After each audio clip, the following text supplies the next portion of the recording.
निक्कू बेटा, आज हम आपको एक कहानी सुनाने जा रहे हैं। नीम को सबक कैसे मिली। बात उन दिनों की है जब नीम बहुत मीठा हुआ करता था और उसके फल भी बेहद रसीले होते थे, बिल्कुल मीठे आम की तरह। नीम के पेड़ पर आम के मौसम में भी बौर आया करता था और दोनों पेड़ों पर फल भी साथ साथ एक ही मौसम में लगा करते थे। हाँ, दोनों पेड़ लगभग एक जैसे हुआ करते थे उस टाइम। बस फर्क क्या था उनके पत्तों में। आम के पत्ते मोटे और बड़े होते थे, जबकि नीम के पत्ते छोटे, पतले और गुच्छों के रूप में। नीम के पत्ते पतले होने के कारण थोड़ी सी हवा में ही झूमने लगते थे और अपने आसपास के वातावरण को तुरंत ठंडा कर देते थे, जबकि आम के पत्तों को हिलने के लिए तेज हवा का झोंका चाहिए था। इसलिए गर्मी के मौसम में जब दोनों पेड़ों के फलने का समय आता था, तब नीम के पेड़ पर पंछियों के बहुत सारे घोंसले बन जाते थे। दोपहर के समय नीम के नीचे आराम करने वाले पशुओं की संख्या भी आम के पेड़ से ज़्यादा होती थी। बच्चे भी दिन भर नीम के नीचे ही डेरा डाल करके बैठे रहते थे और फल तोड़ने के लिए पत्थर मार मार कर उसे चोट पहुंचाते रहते थे। नीम को यह बात बिल्कुल भी अच्छी नहीं लगती थी। पक्षियों का शोर उसकी सुबह की सुहानी नींद में खलल डाल देता था और पशु उसके नीचे गंदगी फैलाया करते थे। बच्चे उसकी डालियों पर झूला डाल करके सारा दिन झकझोरते रहते थे। नीम ने सबको सबक सिखाने की ठान ली। एक दिन सुबह जैसे ही पंछियों ने चहचहाना शुरू किया, नीम ने जोर जोर से अपनी डालियां हिलाने लगी, मानो भूचाल आ गया।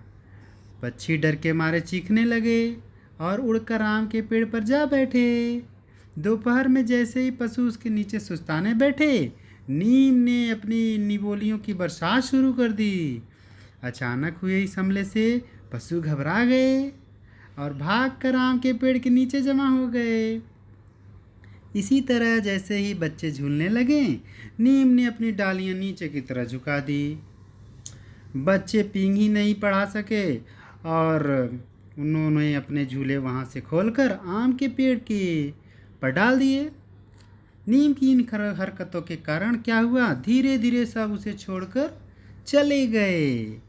वह यही तो चाहता था। अब उसके आसपास बिल्कुल शांति थी, मगर पशु पक्षियों को नीम की यह चालाकी जल्दी ही समझ में आ गई। उन्होंने प्रकृति देवी से इसकी शिकायत की। प्रकृति को नीम की इस दुष्टता पर बहुत गुस्सा आया। हाँ, उसने नीम को सबके सामने बुलाया और डांटा और श्राप दे दिया। आज के बाद तुम हमेशा के लिए कड़वे हो जाओगे। तुम्हारे फल भी एकदम छोटे हो जाएंगे। देखते ही देखते नीम जहर की तरह कड़वा हो गया। नीम के बगीचे लोगों ने कटवाने शुरू कर दिए। यह देखकर नीम के तो होश ही उड़ गए। उसने सपने में भी नहीं सोचा था उसे इतनी बड़ी सज़ा मिलेगी। वह तुरंत प्रकृति के पैरों में जाकर के माफ़ी मांगने लगा।